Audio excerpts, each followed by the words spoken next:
नमस्कार प्यारे विद्यार्थियों, कैसे हैं आप सब। उम्मीद करता हूं सभी लोग अच्छे होंगे, खुशहाल होंगे और स्टडी कर रहे होंगे। मैं अमित कुमार अपने चैनल सक्सेस अड्डा पे आज आपके लिए ट्रिग्नोमेट्री की बहुत ही यूनिक कॉन्सेप्ट लाया हूं। ऐसी कॉन्सेप्ट लाया हूं जो एसएससी एग्ज़ाम में, एनडीए एग्ज़ाम में, सीडीएस एग्ज़ाम में, जे एग्ज़ाम जो इंजीनियरिंग की एग्ज़ाम होती है उस एग्ज़ाम में भी काफ़ी हेल्प करता है। साथ ही साथ ये जो स्टूडेंट्स जेई की प्रिपरेशन कर रहे होते हैं उनको भी हेल्प करेगा, जो 11th 12th में एकेडमिक क्लास में होते हैं। तो 11th क्लास में जब आप ट्रिग्नो स्टडी करते हैं तो वहाँ भी ये कॉन्सेप्ट बहुत ही यूजफुल होता है। देखिए, मैंने इन्हें अच्छे से ग्राफिकली रिप्रेजेंट किया और एक्सप्लेन करने का प्रयास किया। उम्मीद करता हूँ वीडियो काफ़ी पसंद आएगी। आप सबसे पहले वीडियो को एंड तक देखेंगे, अपने फ्रेंड्स को वीडियो को शेयर कर दीजिए, चैनल को सब्सक्राइब कर दीजिए, वीडियो को लाइक कर दीजिए। और आपको कुछ और भी यूनिक कॉन्सेप्ट चाहिए तो आप कमेंट सेक्शन में हमें बता दें। उस बेस पे नेक्स्ट जो वीडियो आएगी उसमें मैं वही टॉपिक डाल के बना दूंगा। देखिए, ट्रिग्नोमेट्री में आज की टॉपिक है मैक्सिमा एंड मिनिमा। मैक्सिमम और मिनिमम वैल्यू जो डिफरेंट ट्रिग्नोमेट्रिक रेशियोज हैं उनकी वैल्यूज निकालनी होती है और ये SSC, NDA, CDS, JEE exam में हेल्प करता है। सबसे पहले हम साइन थीटा के ग्राफ को स्टडी करते हैं। साइन का ग्राफ कुछ ऐसा होता है। साइन 0 पे 0 होता है, 90 पे 1 होता है और -90 पे आप जाएंगे तो -1 होगा। तो यहां से मिनिमम मैक्सिमम ग्राफ बना। देखिए, 0 पे 0 है और ये मैक्सिमम 90 पे जाएगा, π/2 लिखा हुआ है। ये 1 हो गया मैक्सिमम वैल्यू, मिनिमम वैल्यू -1 जो कि -π/2 पे टच कर रहा है। और इस टाइप से ग्राफ बनता है वेव के फॉर्म में, 0 पे 0। ये चीज आप याद रखेंगे। इसी के बेस पे साइन थीटा की मिनिमम वैल्यू -1 और मैक्सिमम वैल्यू +1 होती है। इक्वल टू भी लगाया है हमने, इसी बीच में इसकी वैल्यू लाई करती है। अगर साइन स्क्वायर थीटा की बात करेंगे, जैसा कि आपको पता है स्क्वायर नॉन नेगेटिव टर्म होते हैं। स्क्वायर में नेगेटिव जब आना ही नहीं है तो 0 से लेकर 1 तक के बीच मैक्सिमम मिनिमम वैल्यू बनेगी। उसकी ग्राफ जब बनाएंगे तो ये जो सेक्शन है ये ऊपर चला जाएगा, ये सेक्शन ऊपर जाएगा, वो डाउनवर्ड शिफ्ट करेगा ही नहीं। कॉस की ग्राफ को आप एक बार स्टडी करें। सर, कॉस की ग्राफ को अगर आप एक बार स्टडी करते हैं तो आप देखेंगे कि कॉस 0 पे ही 1 हो जाता है। Cos 0 degree equal to 1।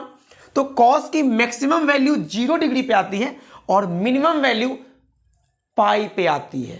ठीक है, तो इस बेस पे अगर आप बात करेंगे तो देखिए, साइन और कॉस का ये ग्राफ रहा। आपका 90 डिग्री पे कितना बनेगा, 0 की वैल्यू आएगी कॉस में, और 0 पे कितना 1 बनेगा। ये ग्राफ बना। यहां से हमने कॉस थीटा की रेंज लिख दी है और यहां कॉस स्क्वायर थीटा की रेंज लिखी है। क्योंकि आपको पता है स्क्वायर नेगेटिव होता ही नहीं है तो 0 से एवं ही तो होगा। अब सपोज करिए पेपर में एक क्वेश्चन आ गया आपके लिए, what is the maximum and minimum value of 2 sin theta +5। देखिए, इसमें पूछा कि आप मिनिमम और मैक्सिमम दोनों वैल्यू बता दीजिए।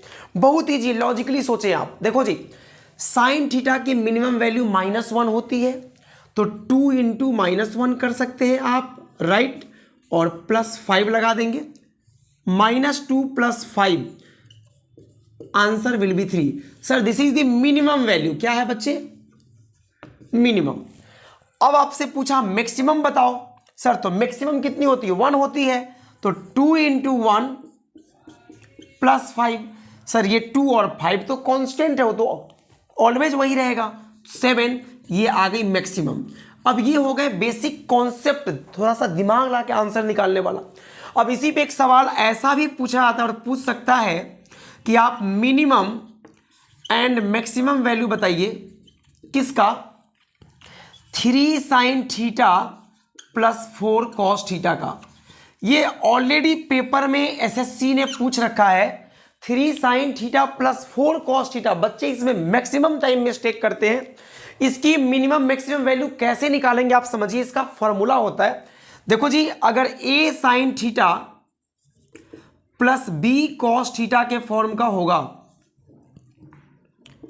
बी कॉस थीटा, इस फॉर्म का अगर वैल्यू दे रखा है, देखिए यहाँ पे ए के बदले 3 है, बी के बदले 4 है, राइट ना, तो इसका मिनिमम जो होता है, मिनिमम वैल्यू मेरे फ्रेंड होता क्या है समझिए, यहाँ आपको दिख नहीं रहा होगा, इसकी मिनिमम जो वैल्यू होती है वो मिनिमम वैल्यू होती है minus under root A square plus B square. ये किसका है, अगर A sine theta plus B cos theta का फॉर्म है, ये वाला जो फॉर्म है, तो इसकी मिनिमम वैल्यू होती है minus under root A square plus B square और maximum under root A square plus B square, ये होती है वैल्यू। अब आपसे जो क्वेश्चन पूछा गया है मुझे उसका आंसर निकालना है, तो ये आपने लिख लिया होगा, मैं इसको मिटा देता हूं या आप स्क्रीनशॉट ले लीजिए इसके, उम्मीद करता हूं आपने स्क्रीनशॉट ले ली होगी, मैं इसे मिटा देता हूं। अब ये सवाल था हमारे पास, तो इस सवाल का आंसर कैसे निकालेंगे आप ये देख, तो क्या क्वेश्चन था, 3 sign theta plus 4 cos theta, ऐसी फॉर्मेट होगी। तो देखिए मिनिमम क्या आएगा, मिनिमम आएगा माइनस अंडर रूट ए के बदले क्या है बच्चे, देखिए ए के बदले 3 है, 3 का स्क्वायर 9 एंड बी के बदले 4 है, 4 का स्क्वायर 16, तो माइनस 9 प्लस 16 करेंगे आप, ये आ जाएगा क्या रूट 25 और ये माइनस 5 आ जाएगी। इसी टाइप से जब मैक्सिमम निकालोगे तो वैल्यू तो वही है, आप देखो सही से वैल्यू वही है, मिनिमम तो माइनस मैक्सिमम तो प्लस, तो मैक्सिमम वैल्यू इसी बेस पे बच्चे 5 होगी, मिनिमम -5 मैक्सिमम 5। याद रखेंगे ए बी की वैल्यू आपको कंसीडर करनी है, ए क्या होगा साइन थीटा का कोएफिशिएंट, बी क्या होगा कॉस थीटा का कोएफिशिएंट, और इस फॉर्म में लिखा होगा A sine theta plus B cos theta. तो इस फॉर्म में जब भी वैल्यू मिलेंगे तो मिनिमम मैक्सिमम वैल्यू इसी तरीके से निकालेंगे। ये पार्ट 1 मैंने आपको करा दिया, ये पार्ट 1 करा दिया हमने मैक्सिमम मिनिमम का ट्रिग्नोमेट्री का। नेक्स्ट वीडियो में हम पार्ट 2 पार्ट 3 भी लेकर आएंगे। उम्मीद करता हूं वीडियो बहुत पसंद आई होगी, तो बहुत बहुत लाइक ठोकिए और दोस्तों को शेयर करिए, सब्सक्राइब करिए। आज के लिए इतना ही, थैंक यू।